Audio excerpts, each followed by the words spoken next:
새벽 시간마다 함께 빌립보서의 말씀을 살펴보고 있습니다. 앞에 본문인 그 1장 12절에서 26절까지 이 사도 바울은 자신을 걱정하는 그 사람들에게 자신의 이야기를 합니다. 자신의 투옥이 오히려 복음이 진보되는 계기가 되었다는 것과 또 동기가 어떠하든지 그리스도의 복음이 전파되는 것이 자신에게는 큰 기쁨이다라는 것을 이야기합니다. 또한 자신이 살든지 죽든지, 즉 그리스도 중심의 생사관을 표력하면서 자신이 고난 중에도 기뻐하고 사는 것도 감격스럽고 또 죽는 것도 고대한다라고 이야기를 합니다. 왜냐하면 자신이 살면 열매를 맺는 것이고 또 내가 죽으면 그리스도와 함께 거하게 되니 둘 다 괜찮다. 즉 자신을 걱정하고 있는 그 빌립보 교인들에게 괜찮다라고 이야기합니다. 자신의 처한 그 고난에 대해서 하나님의 관점, 또 새로운 시각, 또 자신의 그 감정들을 표현하는 것이죠. 그러면서 이 사도 바울은 이제 자신에 대해서 이야기하다가 오늘 본문이 1장 27절부터는 이 빌립보 교인들에게 권면하는 내용이 나옵니다. 그 권면의 내용을 요약하면 27절에 오직 너희는 그리스도의 복음에 합당하게 생활하라라는 것입니다. 오직 너희는 그리스도의 복음에 합당하게 생활하라입니다. 여기서 이 생활하라라는 단어가요, 폴리티오마이라는 건데 정치에 참여하다, 그냥 산다 뭐 이런 의미가 아니라 정치에 참여한다, 국가를 다스리다, 시민으로 생활하거나 행동한다 라는 의미로서 이 복음에 합당하게 생활하라, 복음에 합당하게 그 정치에 참여하라 이런 뜻으로 직역을 할 수 있습니다. 이게 어떤 말이냐면 우리가 그리스도의 복음에 합당하게 생활하는 것, 즉 복음에 합당하게 살아가는 것은 정치에 참여하는 거죠. 그 정치라는 것은 무엇입니까? 예수 그리스도가 보좌의 왕으로 앉으셔서 이 땅을 다스리고 있는 그 다스림에 내가 순종함으로써 들어가게 되어지는 거예요. 이 예수님의 통치를 받으며 하나님 나라의 시민으로서 살아가라라고 이야기하는 것입니다. 왜 사도 바울은 그런 이야기를 했을까요? 지금 이 빌립보라는 지역의 그 지정학적인 위치, 또 그곳의 정치적인 성향들을 볼 수 있습니다. 이 빌립보 도시는 이 로마의 식민지로서 지금 로마가 계속해서 전쟁을 수행하지 않았습니까? 그래서 팍스 로마나 이제 평화의 시대가 도래했습니다. 그 전쟁을 계속 치르면서 그 전쟁의 최전선에 앞서서 싸웠던 그 군인들이 있습니다. 이제 평화의 시대가 되었기 때문에 그 군인들이 필요가 없게 되어진 것이죠. 그래서 그 퇴역 군인들에게 이제 정치적인 평화를 추구하면서 그들에게 보상으로서 조금 로마에서 멀리 떨어져 있지만 또 번화한 도시인 그 빌립보 지역을 땅을 주고 그 땅을 개발하게 되어집니다. 그래서 그 식민지인 그 빌립보에 로마를 세운 그 퇴역 군인들, 장군들이 와서 살게 되어집니다. 그곳에 살고 있는 이 빌립보에 살고 있는 그 주민들, 이 퇴역 장군들의 로마의 시민으로서의 어떤 그 자부심이 얼마나 대단했겠습니까? 그들은 누구보다도 이 로마를 세운 1등 공신이라는 그런 자부심이 있었습니다. 그들이 살아가고 있는 그 사회 속에서 지금 그들이 대우를 받고 있는 그 사회 속에서 지금 예수님을 믿는 이 기독교인들은 살아가고 있는 것이죠. 아주 자부심이 하늘을 찌르는 그 로마 시민들 속에서 당당하게 하나님의 자녀로서 살아가라고 지금 권면하고 있는 것입니다. 사실 그들의 삶은 어땠을까요? 처음에 빌립보에 갔을 때 얼마나 비참했습니까? 이 사도 바울은 감옥에 갇히게 되어졌고 또 빌립보 교인의 첫 교인이 누구였습니까? 귀신 들린 여종이었습니다. 또 감옥의 간수였습니다. 그 당시 사회적으로 보면 약자였고 보잘것없는 사람들이 줄을 이뤘습니다.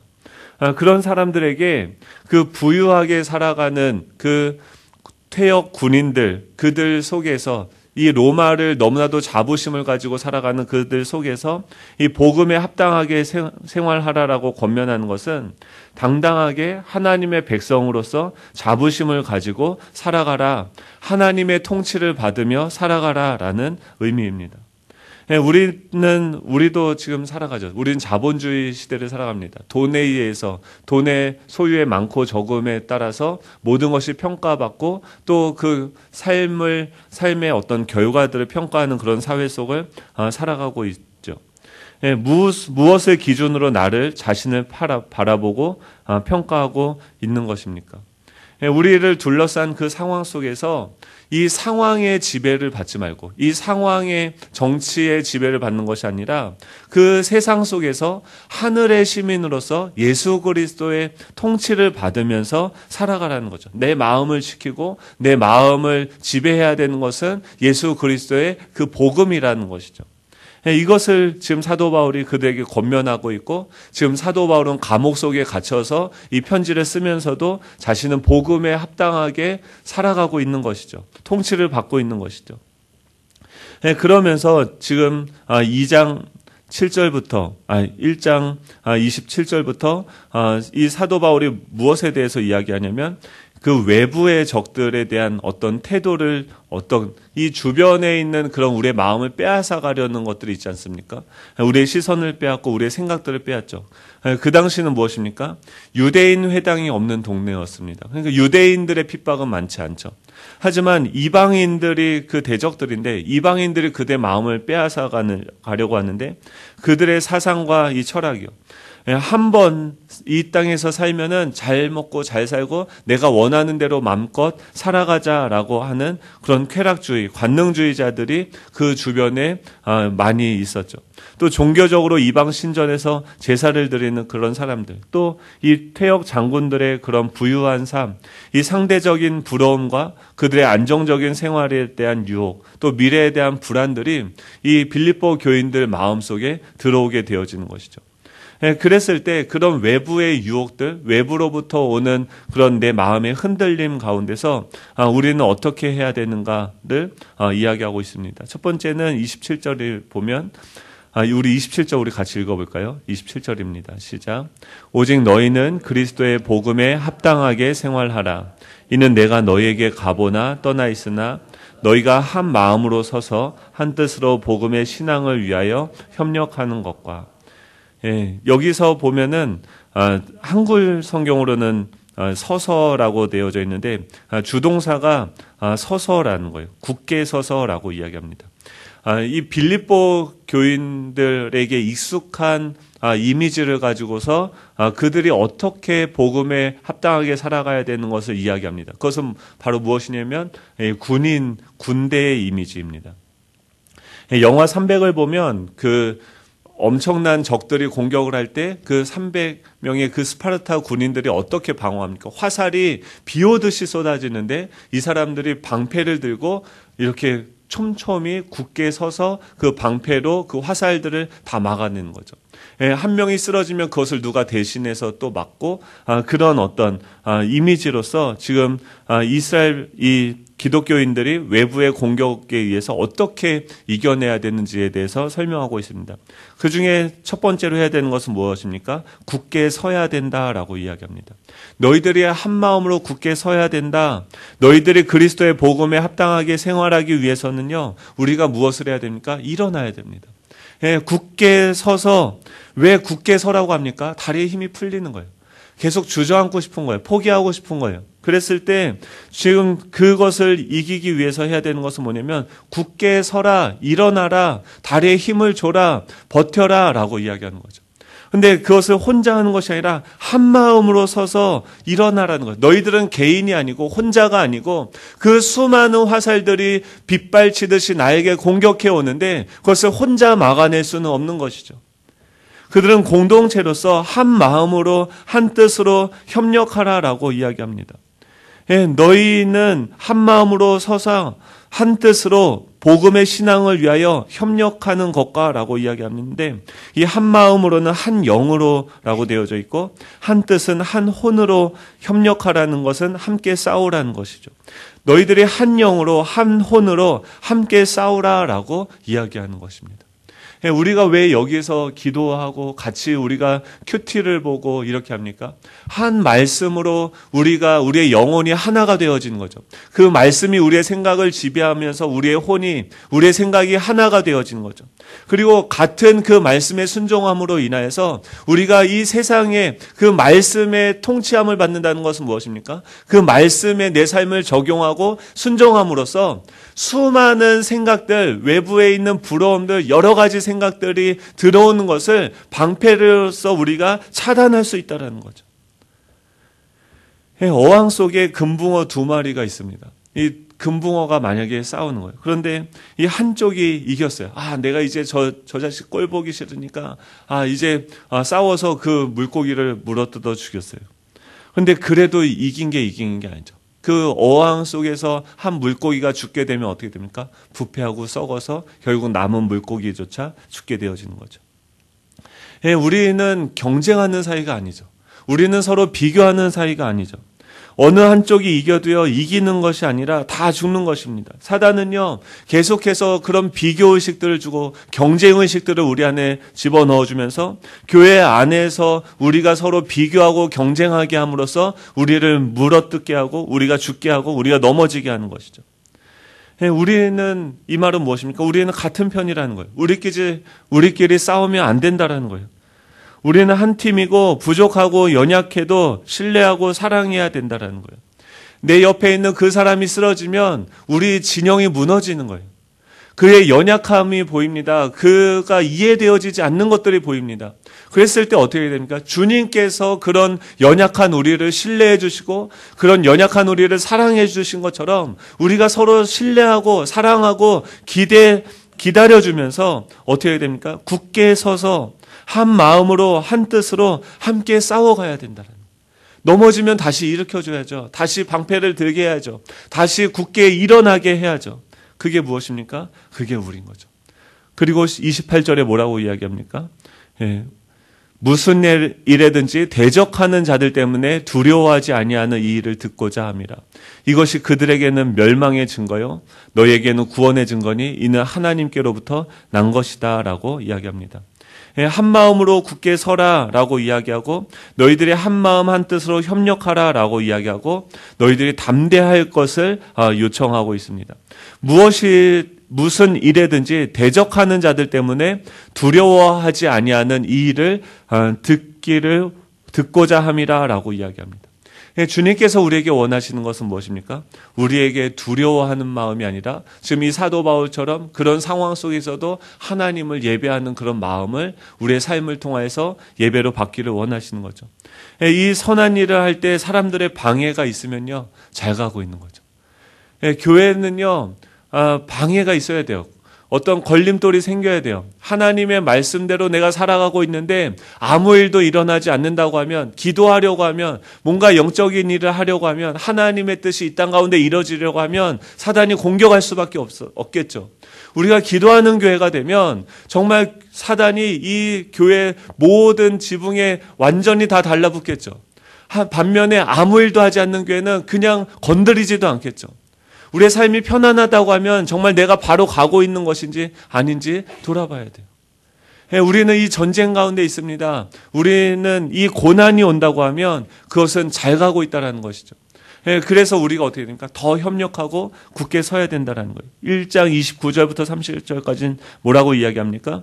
그리스도를 위하여 너에게 은혜를 주신 것은 다만 그를 믿을 뿐 아니라 또한 그를 위하여 고난도 받게 하려 하심이라 라고 이야기합니다. 주님께서는 우리에게 그리스도를 위하여서 은혜를 주셨다라고 이야기합니다. 이 은혜는 무엇입니까? 선물이죠. 어떤 선물을 주었습니까? 믿음이라는 선물을 주셨어요. 그를 믿을 뿐만 아니라 믿을 수 있게 하셨죠. 또한 이 믿음뿐만이 아니라 그를 위하여 고난도 받게 하려 하심이라라고 이야기합니다. 기독교 신앙은 주님을 믿는다는 것은 믿음도 받으면서 동시에 무엇을 받는 것입니까? 고난도 받는 거죠.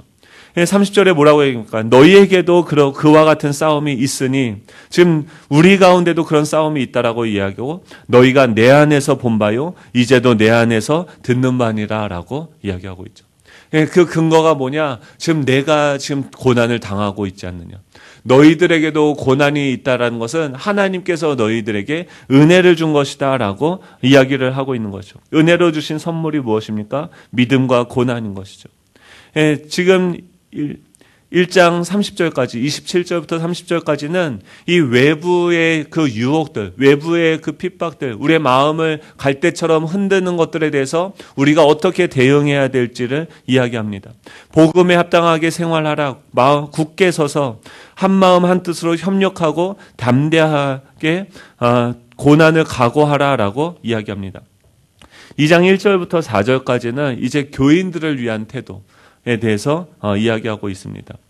우리 2장 1절입니다. 같이 읽어볼까요? 시작. 그러므로 그리스도 안에 무슨 권면이나 사랑의 무슨 위로나 성령의 무슨 교제나 긍휼이나 자비가 있거든. 2장 1절이죠. 그래서 복음에 합당하게 생활하라. 전제가 무엇이냐면 1절은 전제를 얘기합니다. 너희가 그러므로 그리스도 안에서 무슨 권면이나 주님께 무슨 권면을 듣거나 사랑의 무슨 위로나 성령의 무슨 교제나 긍휼이나 자비가 있거든 너희가 경험한 그 은혜가 있다라고 하면 그것은 무엇입니까? 너희가 공동체라고 이야기한다고 하면 2절이죠. 그럼 우리가 그런 존재죠. 그렇다고 하면 2절 마음을 같이하여 같은 사랑을 가지고 뜻을 합하여 한 마음을 품으라라고 이야기하고 있습니다. 우리가 서로 교인들을 향해서 바라볼 때 그 외부의 유혹에 있을 때는 어떻게 해야 됩니까? 더 우리가 굳게 서서 이 말씀에 순종하기로 우리가 다짐하면서 담대하게 고난을 이겨내고 우리에게 주어진 그 현실들을 받아들이고 이겨내 나가는 거죠. 우리 내부적으로는 어떻게 됩니까? 하나 되라라고 이야기합니다. 어떻게 하면 하나가 됩니까? 마음을 같이 하라는 거예요. 같은 사랑을 가지라는 거예요. 주님께서 우리를 어떻게 사랑하셨는지를 우리 각자가 다 생각해야 되는 거죠. 우리의 뜻을 합해야 되는 거죠. 우리의 비전은 무엇입니까? 우리의 꿈은 무엇입니까? 그냥 각기 자신의 어떤 비전을 가지고 각기 자신의 어떤 그림을 가지고 각자 알아서 살아가는 것이 아니라 하나님의 뜻을 합하여서 한 마음을 품어서 살아가라. 왜 그렇습니까? 이 주님께서 삼위일체 하나님이신 거죠. 우리의 공동체의 그 근거 되시는 주님께서는 공동체이면서도 한 마음 한 뜻이었던 것이죠. 그런 주님, 이 삼위일체 하나님을 우리가 말씀으로 하나됨을 통해서 보여주는 그런 공동체가 바로 이 땅에 있는 교회인 거죠. 하늘의 백성들인 거죠. 2장 3절 4절이죠. 같이 읽겠습니다. 시작. 아무 일에든지 다툼이나 허용으로 하지 말고 오직 겸손한 마음으로 각각 자기보다 남을 낮게 여기고 각각 자기 일을 돌볼 뿐더러 또한 각각 다른 사람들의 일을 돌보아 나의 기쁨을 충만하게 하라. 어떻게 하면 우리가 마음을 같이 하고 같은 사랑을 가지고 뜻을 합하고 또 한 마음을 품을 수 있습니까? 겸손해야 된다라는 거예요. 내일부터 2장 5절부터 10절까지는 아까는 사도 바울이 고난을 받는 것 자신의 예를 들었다고 하면 내일은 주님의 예를 듣는 거죠.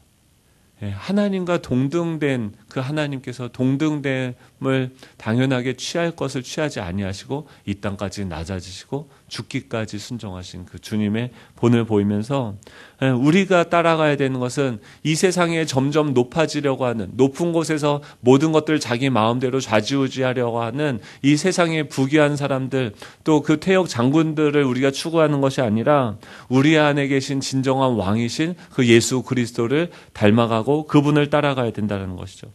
그것은 어떻게 나타나게 되어집니까? 3절에 보면 다툼이나 허용으로 하지 말라라고 이야기합니다. 모든 일을 할 때 다투, 비교의식, 경쟁의식으로 하지 말라는 거죠.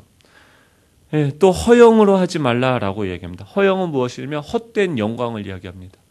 즉 예수 그리스도가 나타나는 방식으로 그 봉사를 하고 서로를 섬기는 것이지 나 자신이 드러나기 위해서 하면 어떻게 합니까? 열심히 봉사하고 상처받는 거죠. 그 사람을 위해서 뭔가 다 내어주고도 그 사람이 아무 반응이 없으면 어떻게 합니까? 어떻게 저 사람은 감사함도 모르지 하면서 뭔가 상처받는 거죠. 근데 왜 상처를 받습니까? 허용으로 했다라는 거예요. 그것이 아니라 내 안에 계신 주님만을 따라가는 것이죠. 오직 주님만을 따라가는 거죠. 오직 겸손한 마음으로 각각 자기보다 남을 낮게 여기라라고 이야기하는 것입니다. 이 겸손한 마음은요, 이 비겁한 마음, 두려움에서 생기는 것이 아니라 이 사랑에서 생기는 거죠. 자기를 평가절하하는 것이 아니라 그리스도를 본받는 것이죠. 스스로 하나님이심에도 낮아지신 그 주님, 스스로 그 하나님이심에도 그 제자들의 발을 씻겨주셨던 그 아름다운 사역에 우리가 참여하게 되어지는 것이죠. 이 예수님은 그 제자들을 어떻게 생각하셨습니까? 각각 자기보다 남을 낮게 여겼다는 거예요. 이 제자들을 믿어주셨다는 거예요. 너희들이면 이 땅을 나보다도 더 잘 경영할 수 있을 거야. 너희들이라고 하면 이 땅에 있는 그 영혼들을 구원할 수 있을 거야. 각각 자기보다 남을 낮게 여겼다는 거죠. 그러면서 그들의 그 고귀한 발을, 냄새나는 그 발을 고귀한 발로서 바라보시면서 그들의 발을 씻겨주신 것이죠. 그게 예수 그리스도에게 우리가 받은 그 믿음이고 신뢰고 사랑인 것이죠. 또한 4절에 보면 각각 자기의 일을 돌볼 뿐더러 또한 각각 다른 사람들의 일을 돌보아 나의 기쁨을 충만하게 하라라고 이야기합니다. 각각 자기의 일을 돌봐야 되는 거죠. 자신의 삶에 충실하고 최선을 다해야 되는 거죠. 이 기독교 안에 있다고 이 사람들의 어떤 도움, 봉사가 있다라고 해서 자신의 삶을 방치하고 무작정 도움만 요청하는 것은 아니죠. 자신도 최선을 다해서 자신에게 주어진 삶을 살아야 됩니다. 거기서 더 나아갈 수 있는 힘이 우리에게 있는 거죠. 또한 각각 다른 사람들의 일을 돌보아 나의 기쁨을 충만하게 하라라고 이야기합니다. 어떻게 우리는 하나 될 수 있습니까? 겸손한 거예요. 그리고 우리 가운데 계신 그 주님을 따라가는 것이죠. 그 주님께서 우리를 사랑하시고 신뢰하시고 우리를 섬기시는 방식으로 하나님의 통치에 우리는 참여함으로써 이 복음에 합당하게 생활하라라고 이야기하고 있습니다. 말씀을 정리합니다. 사도 바울은 우리에게 이렇게 이야기합니다. 오늘 복음에 합당하게 생활하라. 그것을 위해서 어떻게 합니까? 우리가 일어서야 됩니다. 굳게 서서 함께 싸워야 됩니다. 담대해야 됩니다. 고난을 각오해야 됩니다. 우리가 예수 그리스도 안에서 하나 돼야 되고 겸손해져야 됩니다. 다툼이랑 허영이 아니라 자신보다 남을 낮게 여기고 자기 일뿐 아니라 다른 사람들의 일을 돌볼 수 있는 그런 주님을 나타내는 저와 여러분이 되면 좋겠습니다. 기도하겠습니다. 하나님 감사드립니다.